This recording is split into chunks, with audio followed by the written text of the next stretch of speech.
Boyden Gray, White House counsel to President George Herbert Walker Bush, dies at 80. Counsel Boyden Gray, a patrician conservative lawyer who served as White House counsel to President George Herbert Walker Bush and was influential in shepherding Republican judicial and Justice Department nominees as a strategist and fundraiser, died overnight on May 20 or 21 at his home in Washington. He was 80. The cause was a heart ailment, said his son-in-law Nick Summers.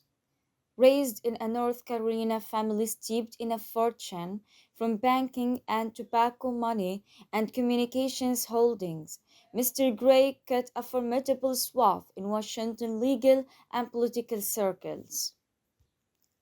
A lanky 6 foot with thick brows and reputed inattention to ironing his dress clothes or mending worn shoes.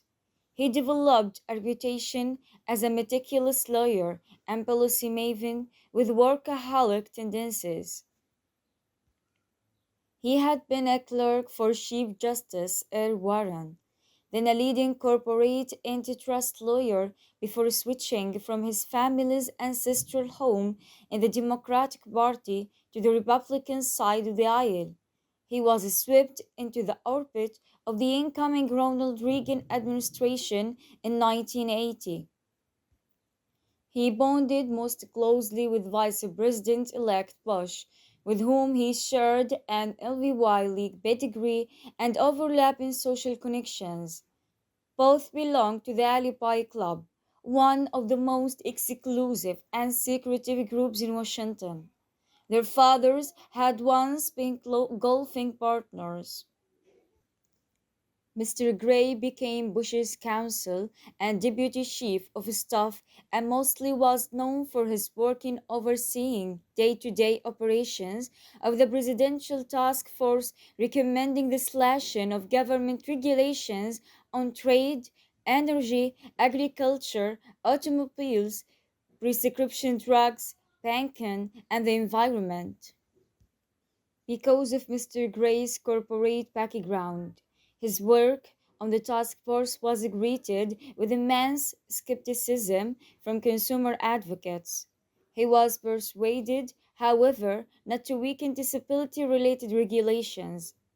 Mr. Gray was legal counsel on Bush's presidential campaign in 1988 and was rewarded with the position of White House counsel after Bush defeated Democratic nominee Michelle Dukakis, the Massachusetts governor.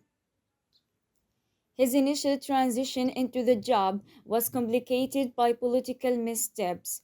In addition to providing legal advice to the President and the White House staff, one of the major functions of chief counsel was overseeing strict ethics compliance with rules directed at the executive branch. He drew criticism for remaining on the board of his family's communications company during his years working for the vice president and also for being slow to place his vast wealth into a blind trust. While not technically required of someone on the vice president's staff, it was an easy point of political attack against the new Bush administration for someone charged with policing ethics rules. Mr. Gray was also said to have given his approval to the nomination of John Tower as defense secretary, despite the former Texas senator's long-standing reputation as a womanizing alcoholic and his close relations with defense contractors. The defeat of the nomination in the Senate less than 2 months into the new administration marked the first time in decades that a president had been denied the cabinet choice. Tower was killed in a plane crash in 1991. On a palpable display within the White House were growing tensions with Secretary of State James Baker III, long one of Bush's most intimate advisors, as his own portfolio of holdings drew scrutiny. He resigned as a chairman of a family corporation, Mr. Gray reportedly leaked to the media that Baker had ample stock in a bank holding loans to developing countries, which could be a potential conflict of interest. Baker soon unloaded his stock.